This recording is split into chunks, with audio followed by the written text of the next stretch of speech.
That is right. We have made our home a smart home through the power of Vivint Smart Home. And if you've been following me, you know I've owned my house for a little under 2 years now. I just got all the smart home features installed, the security system, the cameras, all that. I'm gonna talk about it in this video. First, I'm gonna show you some of the features that I have set up. I'm gonna talk about features that I'm going to get set up, and then I'm going to explain why I chose Vivint over some of the competition.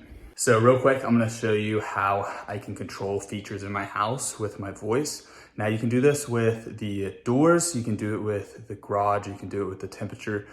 Pretty much all the smart home features you can control with your voice within your house. And then when you're out of your house, you can control these through the app on your smartphone. Hey Alexa, tell Vivint to lock the front door. Okay. Boom, pretty cool. So right here, this is the main system. It mounts on the wall and it can go anywhere in the house above an outlet. So as long as you have one of these, they just mount it on the wall. My wife and I, we don't have kids, so we decided to put it right outside of our bedroom. And really, since you can use all the features on here, you can use on your smartphone. I really use my iPhone and the Vivint app.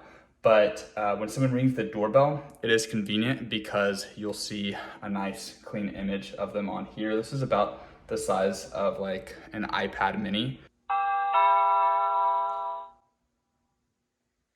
So there is Autumn testing it out. You can see very clear, and we have it set up where our bedroom's right here, so we could just check and see who's at the door, or look at her being silly, or check our smartphones, of course.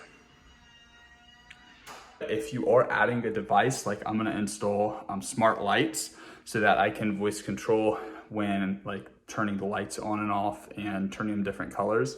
I'll go in here and I'll walk you guys through this real quick.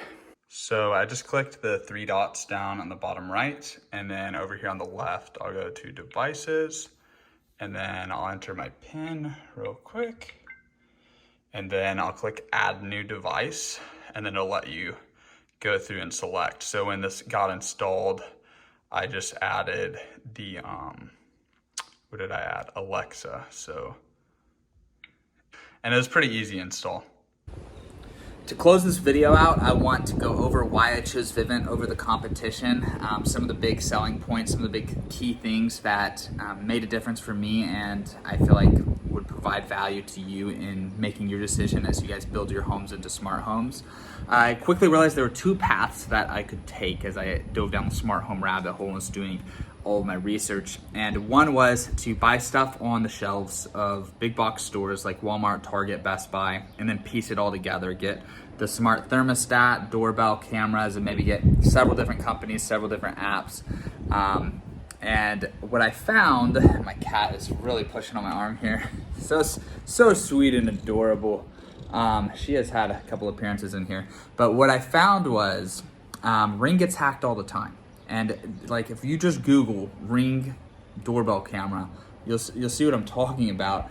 But I want these for security and for peace of mind, and it actually would do the opposite. I would have way less peace of mind if I had cameras set up that were so easily hacked. It would do the opposite of what I'm trying to accomplish personally. And then my father set up Arlo cameras around his house. So at my parents' house, they're surrounded by cameras, and it's been a huge upgrade over having nothing for him. But at the same time, he constantly has trouble with the camera streaming, whereas mine are connected to a DVR 24/7 over 30 days of recording, so I can play it back any second of the day. His record when they detect motion, and half the time they detect motion, they don't start recording till that motion is already gone. If there were a crime or a package stolen, there's like a 50-50 chance if you even get it recorded, right? So that was a huge difference for me, and that was a problem that I also found when I was doing my research. So I narrowed it down to ADT and Vivint, two big name, publicly traded companies, two of the top, those are the top two in my opinion. The biggest difference I found was I feel like ADT is more of a security company that tries to add smart home devices kind of in Vivint's footsteps. and Vivint is more of a smart home company that also has security. So security, right? If somebody breaks in, you have motion detectors, you have glass detectors, you have door sensors. The cops are being called. The firefighters are being called if the smoke detectors detect a fire, right? There's not a huge difference there. But with the smart home features, Vivint has been more innovative. And as I record this and going into the summer of 2020, things like the 180-degree doorbell, things like the 4K 10x zoom cameras that whistle at motion detections. Intelligently and automatically deter a threat, ensuring that a lurker knows they've been spotted. So what's been a common problem over the last few years, these cameras are fairly new to us in the year 2020, and they've been recording crimes happen, but then you just have, like, your car got broken into, you got robbed, and you now have it on footage, but you have to piece it all together. Whereas with Vivint's camera that whistles at the motion, it will stop the crime from happening before it goes down and scare the person away. That way they know for sure they're on camera, rather than it being dark and they rob the car not knowing they're on camera, and then you have to go play detective to bust whoever broke into your car, right? The other key difference is ADT is do-it-yourself. So like I kind of put together, I feel like they are just kind of copying other smart home features and then shipping them to their clients.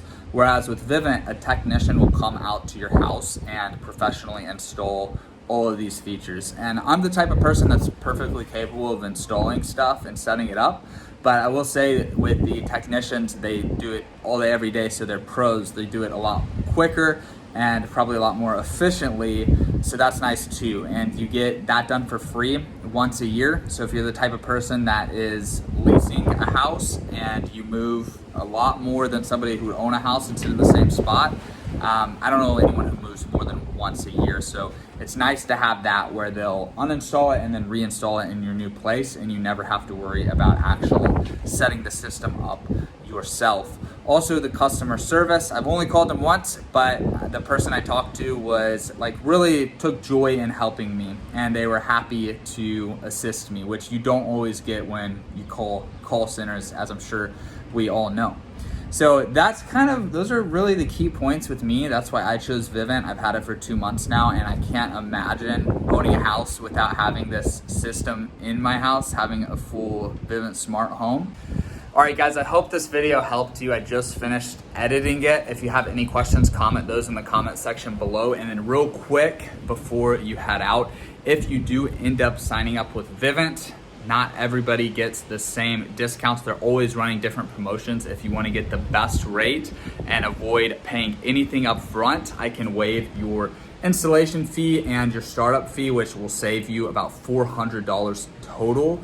And in return, if you go through my affiliate link, I'm gonna get 1 month free. So you help me out a little, you help yourself out a lot. Just keep that in mind. The link is in the description of this video. I appreciate it so much, guys. Thank you for watching the video, and I'll see you in the next one.